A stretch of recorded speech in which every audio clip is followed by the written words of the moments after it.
Oui, bonjour. Merci pour être là. D'abord, monsieur qui a fait une intervention tout à l'heure, je voudrais dire d'abord que nous sommes entre nous, effectivement. Mais le « nous » auquel je fais référence est très large aujourd'hui.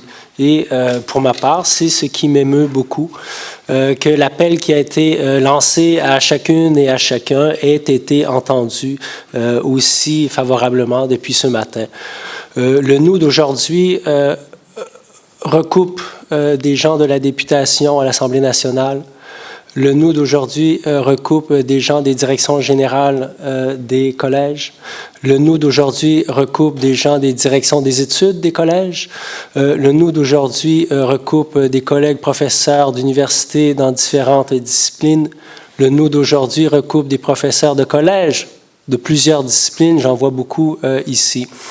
Le « nous » d'aujourd'hui recoupe aussi plusieurs étudiants qui tantôt viennent de l'université, tantôt viennent du collège. Alors, le « nous » d'aujourd'hui est un « nous » qui est très englobant. Et je n'en suis pas peu heureux. Il y avait des professeurs du primaire et du secondaire aussi. Ciel. Alors, le « nous » est encore plus vaste. C'est fantastique. Donc, la première des choses, c'était celle-là. Pour nous, nous sommes donné cette responsabilité de faire arriver la journée d'aujourd'hui. Puisque nous nous sommes dit, si nous ne faisons pas cela, si nous ne nous donnons pas à nous-mêmes cette tâche, qui la fera? Qui fera advenir cette journée, sinon nous? Alors, on me charge du mot de la fin. J'espère ne pas trop vous saouler. Il se fait en deux temps. D'abord, les remerciements d'usage, n'est-ce pas? Et ensuite, voilà, je vais tenter dans la mesure de mes moyens, de reprendre quelques aspects de ce qui a été établi ou traité, discuté aujourd'hui. Alors, dans un premier temps, voilà, merci à tous pour votre précieux samedi, n'est-ce pas, qui était plutôt estival, et chacun et chacune, comme disait mon grand-père, ont décidé de venir s'encabaner ici pour discuter de ce qui est le plus important. Donc, dans un premier temps, je remercie au nom de Mme Josiane Boulab Ayoub, qui est la titulaire de la chaire UNESCO d'études des fondements philosophiques de la justice et de la société démocratique. Mme Boulab Ayoub ne pouvait pas être ici, elle est à l'étranger. Je vous remercie tous et toutes pour votre présence en son nom. Au nom de tous les membres donc, de la Nouvelle Alliance pour la philosophie au Collège et de son exécutif, donc Amélie Hébert qui est ici, Annie Thériault qui est là, Sébastien Mussy qui était assis à notre droite tout à l'heure, et Éric Martin et moi-même. Donc, nous vous remercions pour votre présence et votre très précieux temps. Nous remercions chacune et chacun ici pour sa participation et sa franche attention, rehaussée, j'imagine, par la luminosité de cette très belle journée d'entre deux saisons et les propos de nos panélistes.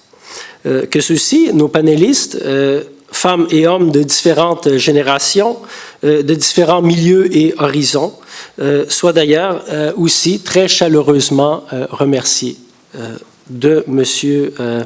Évidemment, Rocher ce matin jusqu'au tout dernier, tout à l'heure. Alors,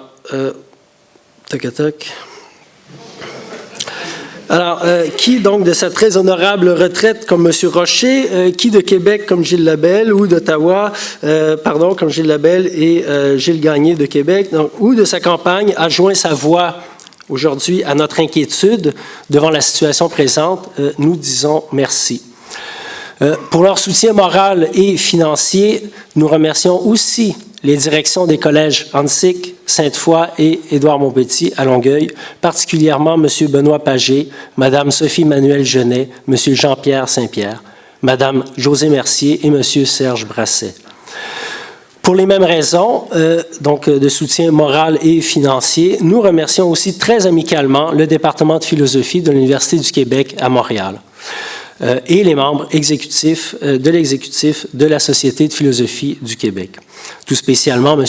Vincent Guillain, que j'ai vu tout à l'heure, je ne sais pas s'il est encore ici, de l'UQAM, M. Christian Leduc à l'Université de Montréal et M. Patrick Turmel à l'Université Laval. Sans votre soutien à tous, nous aurions eu de la difficulté à faire advenir ce beau rendez-vous, notre rencontre qui, je peux en témoigner, était absolument nécessaire aujourd'hui. Nous remercions aussi finalement nos hôtes, la Grande Bibliothèque, pour leur chaleureux accueil. Nous avons décidé de faire le colloque ici aujourd'hui. C'était très, très motivé. Lieu de culture, à la fois très érudite et à la fois populaire. Lieu central, qui n'est pas une institution au premier rang éducative, qui n'est pas un cégep, qui n'est pas une université, qui pour nous, ça aurait été plus facile d'organiser cela. Nous avons décidé de tenir le colloque ici aujourd'hui pour cette raison de synthèse d'une éducation culturelle à la fois très populaire et très érudite. Bon, alors, maintenant la partie moins aisée du mot de la fin, n'est-ce pas? Clore le colloque d'aujourd'hui. Ce n'est pas une chose très simple dans la mesure où son sujet, la culture et les voies de la transmission de son essence ne se laissent pas aisément enclore. Alors, c'est avec une grande humilité, après tous ces dignes représentants de la culture qui ont parlé avant moi, donc c'est avec une grande humilité que je propose plutôt maintenant quelque chose comme un mot sur le titre de notre colloque, qui n'a rien, soit dit en passant, de caricatural. Cégep Inc., la destruction programmée de la culture. Le journal Le Soleil, dans son édition du 8 septembre dernier, titrait, et je cite, ne soyez pas scandalisés, je cite le titre du Soleil du 8 septembre, « Party de la rentrée, la culture du viol dénoncée à l'Université Laval ». Et le même jour, dans le même journal, on titrait aussi, et je cite, « Relations sexuelles chez les ados, la culture du double standard ». Donc, il nous faut le reconnaître, malheureusement, la culture, en ce sens, ne semble pas menacée de destruction, au contraire. Dans un tout autre registre, et mon collègue Mussy faisait allusion tout à l'heure, dans un tout autre registre, Paul Inchospé, que certains ici connaissent bien, Paul Inchospé, donc, qui est un très valeureux travailleur en éducation, n'est-ce pas? Donc, dans un tout autre registre, Paul Inchospé, lors d'une allocution qu'il prononçait en février 2014 à l'UQAM à propos de la réforme du curriculum des études au niveau primaire et secondaire, affirmait pour sa part avoir répertorié dans le cadre de ses fonctions pas moins de 250 sens pour culture. Là, comme dans le journal, on parle de culture. Chez les jeunes, pour les jeunes, à l'école. C'est donc qu'elle se porte plutôt bien, la culture, et qu'elle a de l'avenir. Nous pourrions même étayer davantage la chose ou multiplier à l'infini de telles acceptions de culture avec, disons, des cultural studies, en bonne et due forme, répondant à des limites paramétriques claires, précises et exhaustives. Comme si nous pouvions assister à tout en simples spectateurs absolument dégagés, disposés de tout.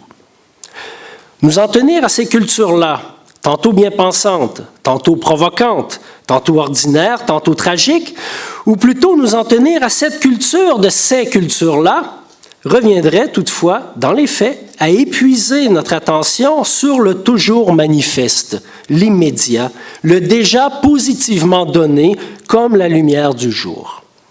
Notre parole serait cependant emprisonnée dans le discours des points de vue et le jeu de la relativité culturelle. Nous n'ignorons pourtant pas que chacune des figures de la culture, historique, positive, y compris la figure des figures de la culture telles que neutralisées chez nous depuis 30 ans sous le vocable multiculturalisme, nous n'ignorons donc pas que chacune de ces figures culturelles répond à une généalogie qui lui est propre, exposant à la fois sa fragilité et son caractère plus ou moins contingent, nécessairement périssable.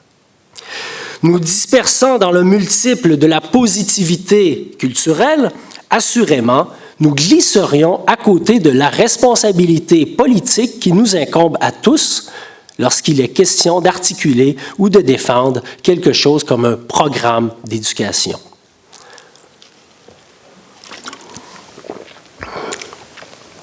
Nous ne jouons pas sur les mots. Il n'y a pas d'équivoque dans le titre du colloque d'aujourd'hui.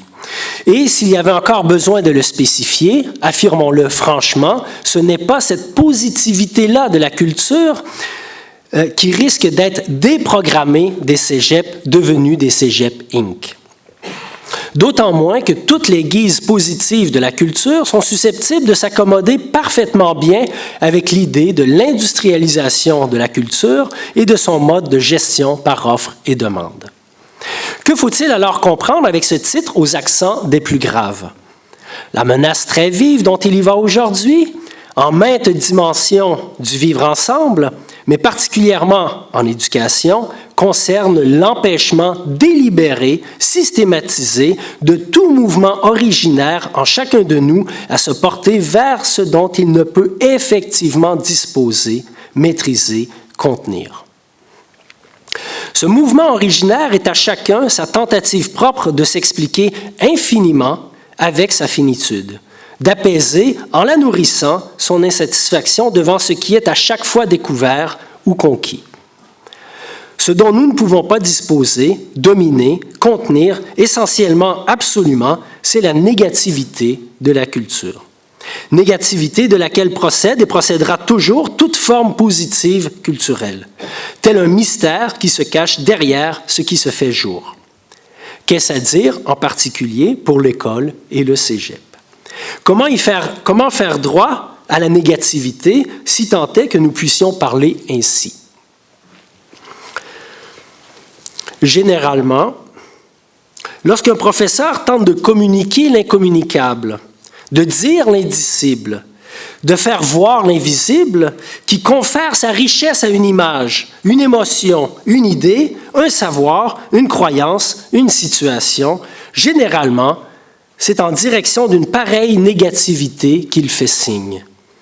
Ce mouvement du faire signe, donc voir plus de choses qu'on en sent, quelqu'un a dit ça tout à l'heure.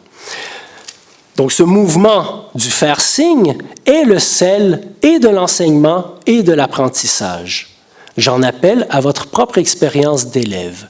Qu'est-ce qui vous habite encore aujourd'hui de votre école primaire, secondaire, au collège, à l'université? Que vous habite-t-il, sinon ce geste du faire signe de l'un ou de l'autre de vos professeurs?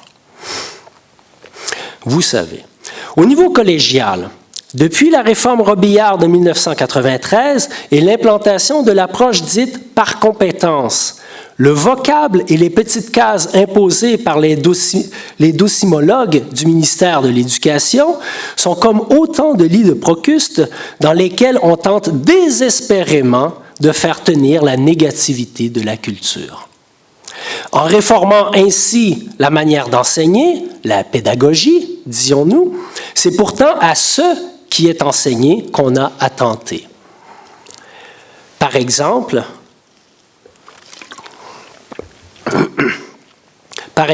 depuis 1993, au Cégep, il semblerait que la formation générale, particulièrement la littérature et la philosophie, dont le cœur consiste justement en ce qui échappe à cette mécanique des compétences, toujours positive, et que l'on peut conséquemment cocher, la philosophie et la littérature ne devraient alors leur survie, depuis 1993, qu'à une sorte de quiproquo non résolu, encore toléré, entre positivité réelle, mesurable, le style, l'analyse, l'argumentation, etc., et négativité non moins réelle, incommensurable. Ici, entendons quelque chose comme l'abîme de la liberté. Dans ses essais hérétiques, le philosophe tchèque Jan Patočka parle de la négativité en termes d'ouverture à ce qui ébranle. Je cite, « Ce dont il y va dans l'histoire, ce n'est pas ce qui peut être renversé ou ébranlé, mais l'ouverture à ce qui ébranle. »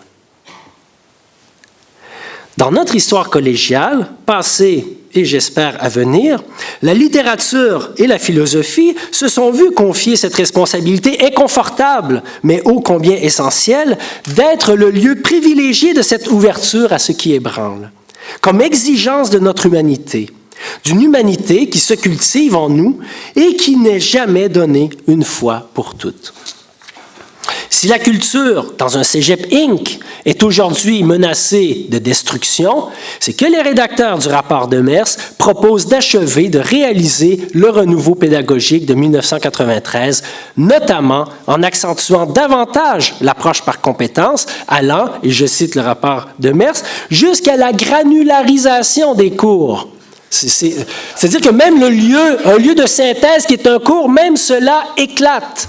Puisqu'à partir des compétences, il n'y a plus de lieu de synthèse. Même cela éclate, on peut faire maintenant, avec la granularisation des cours, ce qui est absolument appelé par cela, c'est aussi toute la dimension que vous pouvez retrouver dans le rapport Demers de l'enseignement à distance, des capsules, des modules. Bon.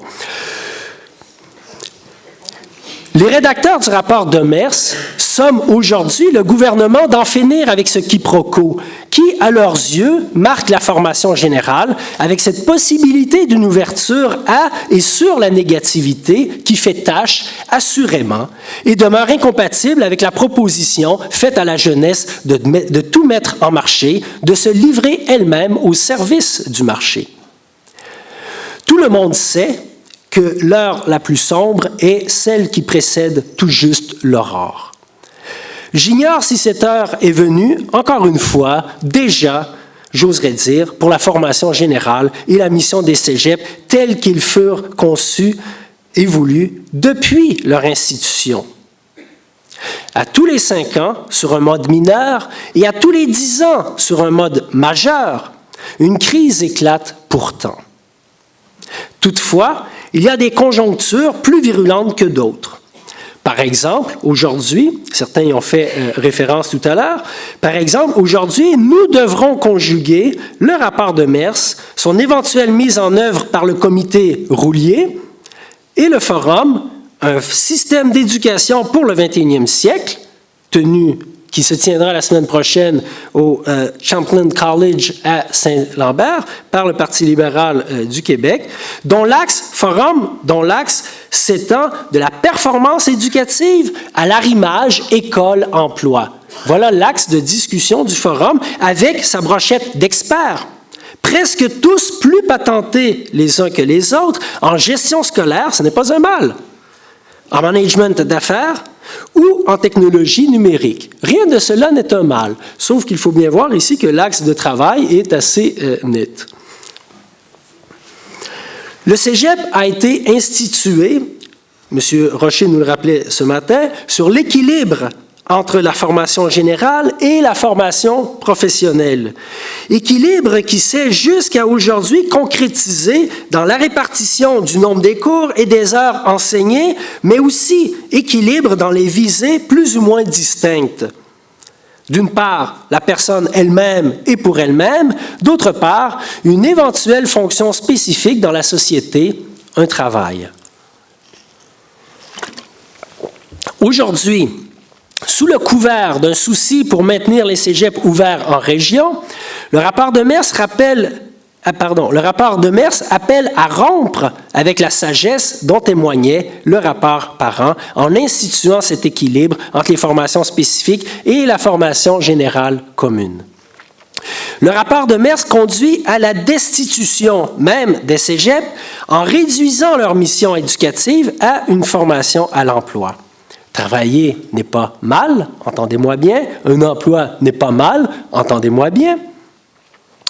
Au contraire, cependant, cette orientation nouvelle que l'on tente d'inculquer au cégep manque de prudence et de vision en réduisant le travail à des emplois, voire à des jobs offerts pour une durée limitée dans l'entreprise juste en face du cégep. Tout le monde sait que les emplois de demain deviendront plus rapidement obsolètes que ceux d'aujourd'hui. Tout le monde sait aussi qu'un travailleur est d'abord un être humain demandant à se cultiver afin de pouvoir réaliser au mieux un travail, sa citoyenneté, sa maternité, sa paternité, ses amitiés, etc. pour la suite même du monde. Notre colloque ne s'inscrit pas dans une perspective de partisanerie politique. Il en appelle plutôt à une politique éducative. Nous en appelons à la haute responsabilité du ministre de l'Éducation en la matière, à ne pas enfermer la jeunesse dans une quelconque unidimensionnalité en regardant cette jeunesse comme chose parmi les choses, matériaux au service d'une force économique. Une politique éducative qui n'enferme pas la jeunesse dans l'obsolescence évidente et accélérée de toute formation à l'emploi. Une politique éducative qui affirme non pas une culture positive particulière. Hier, c'était le monisme chrétien. Aujourd'hui, disons, ce serait la Sainte Trinité, productivité, rentabilité, argent. Ou encore la positivité d'une acception soit majoritaire dans la population, soit simplement à la mode dans les sciences de l'éducation. Parce que nous vivons plus que jamais dans un labyrinthe, la responsabilité actuelle du ministre doit comprendre la sauvegarde des conditions d'une expérience à négativité qui ouvre sur la prudence du doute et la sagesse de la sollicitude. Une société ne peut pas vouloir que ses étudiants, ses enfants, porteurs d'idéaux, j'ai 3 enfants, porteurs d'idéaux, se résignent à être de simples porteurs d'eau. Le ministre François Blais, aujourd'hui, doit rassurer la population, nous tous, mais la population et le milieu de l'enseignement. Le ministre doit rompre son silence, s'engager à défendre l'intégrité de la formation générale commune et la mission des cégeps. Leur esprit, non pas la stricte préservation de leur mur de briques. La Nouvelle Alliance pour la philosophie au collège demande donc, une fois de plus, sans tarder, de rencontrer le ministre François Blais afin de tirer tout cela au clair. Voilà. Je vous remercie pour votre présence et votre soutien.